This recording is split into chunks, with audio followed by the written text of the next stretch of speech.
የንጹህ ልብ ባለቤት መሆን እጅግ መታደል ነው።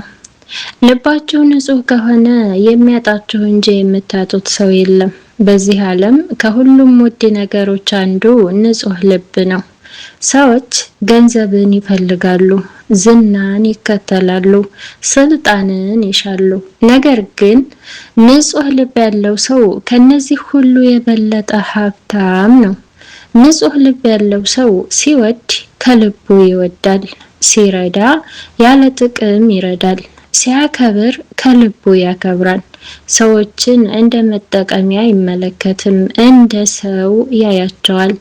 ነገር ግን እንደዚህ ያሉ ሰዎች ብዙ ጊዜ ይጎዳሉ።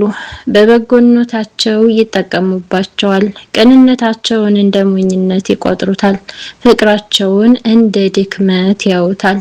ሆኖም አንድ እውነት አለ። ንጹህ ልብ ያለውን ሰው የሚተወ ሰው እርሱን አያጣም፣ ራሱን ነው የሚያጣው። ለምን? ምክንያቱም በዚህ ዓለም ቅን ሰው ማግኘት ቀላል አይደለም። ከኋላ የማይወጋህ፣ በፊትህ የማይዋሽህ፣ ለደስታህ ከልቡ የሚደሰት ሰው ብርቅ ሆኗል። እንደዚህ ያለ ሰው ከህይወትህ ቢወጣ የጠፋው እርሱ አይደለም፣ ያጣኸው የማይተካ ሀብት ነው። አንዳንድ ሰዎች የሚወዷቸውን ሰዎች ዋጋ የሚያውቁት ከሄዱ በኋላ ነው። ፀሐይ ስትጠፋ ብርሃኗን እንደምንናፍቅ ሁሉ ቅን ሰው ሲርቅ ብዙዎች የነበረውን ውድ ስጦታ ያኔ ይረዳሉ። ስለዚህ አንተ ንጹህ ልብ ካለህ ሰዎች ሲተውህ አትፍራ።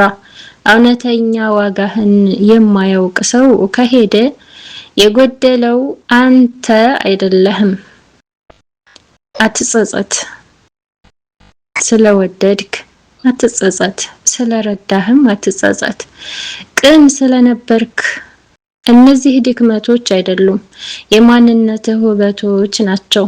ዛፍ ለሚወግረው ሰው እንኳን ጥላ እንደሚሰጥ ሁሉ ቅን ልብ ያለው ሰው በጎነቱን ስለሌሎች ክፋት አይለውጠውም። ልባችሁ ንጹህ ከሆነ የሚያጣችሁ እንጂ የምታጡት ሰው የለም። ምክንያቱም ንጹህ ልብ የሚተካ ሀብት አይደለም።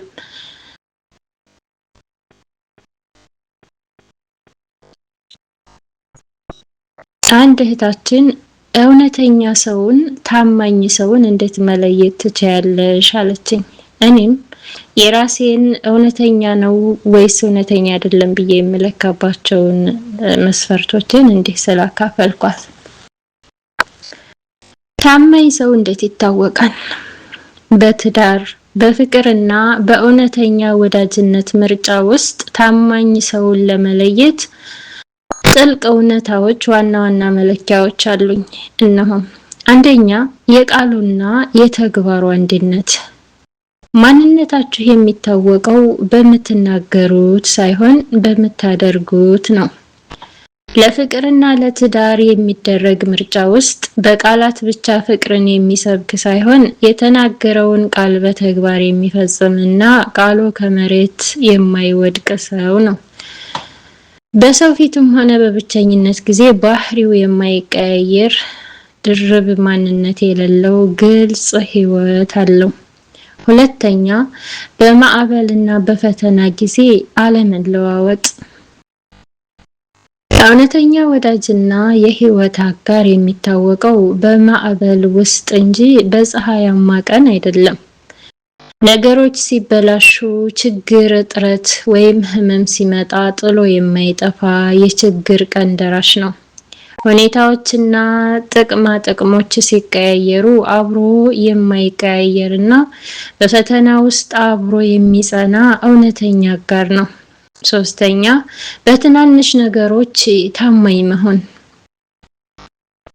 በትንሹ ያልታመነ በትልቁ ሊታመን አይችልም። በትናንሽ የዕለት ተዕለት ግንኙነቶች በሰጣችሁት አነስተኛ ኃላፊነትና በሚስጥር አያያዙ የታመነ ሰው ነገ በትልቁ ትዳርና ህይወት ላይም የታመነ ይሆናል። አራተኛ፣ የሌሎችን ድካም መሸፈን። ፍቅርና ታማኝነት የሌሎችን ድካም አይሸጥም። ይሸፍናል እንጂ። በግንኙነት ውስጥ አለመግባባት በሚፈጠርበት ጊዜ እንኳ ድክመታችሁንና ሚስጥራችሁን አውጥቶ ለሰው የማይናገር የፍቅር አጋሩን ክብር የሚጠብቅ ነው።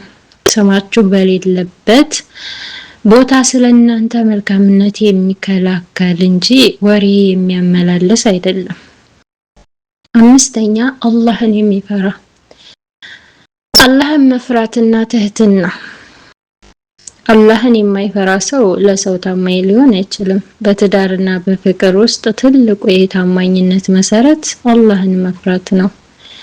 አላህን የሚፈራ ሰው አጋሩን ለመበደልና ለማታለል ይፈራል። ስህተቱን አምኖ ይቅርታ ለመጠየቅ የማይታበይ የዋህ ልብ አለው። ለህይወት አጋርነት ውጫዊ ውበትንና ሀብትን ብቻ አትመልከቱ። ውበት ይጠፋል፣ ሀብትም ያልፋል። ነገር ግን አላህን መፍራትና ታማኝነትን ዘላቂ የትዳር መሰረቶች ናቸውና አጥብቃችሁ ያዟቸው። ንጹህ ልብ ካለህ የምታጣው ነገር የለም። እውነተኛ ታማኝ ሰውን የማወቂያ መንገዶች። በዚህ ቪዲዮ ንጹህ ልብ መታደል በራሱ ትልቅ ስኬትና የእድሜ ባለሀብትነት መሆኑንና በህይወታችን ውስጥ እውነተኛና ታማኝ ሰውን እንዴት በቀላሉ ማወቅና መለየት እንደምንችል በሰፊው እንወያያለን። በሰዎች ስለተከዳህ ወይም ስለተበደልክ ንጹህ ልብህን አትጣ። ምክንያቱም ቅንነት ለሌሎች የምታደርገው ሳይሆን ለራስህ የምትሰጠው ትልቅ የስነ ልቦና ሰላም ነው። ቪዲዮው ከተመቻችሁ ላይክ እና ሼር በማድረግ ለወዳጅ ዘመዶቻችሁ አቅርቡ። ለቻናላችን አዲስ ከሆናችሁ ሰብስክራይብ ማድረጋችሁን አትርሱ።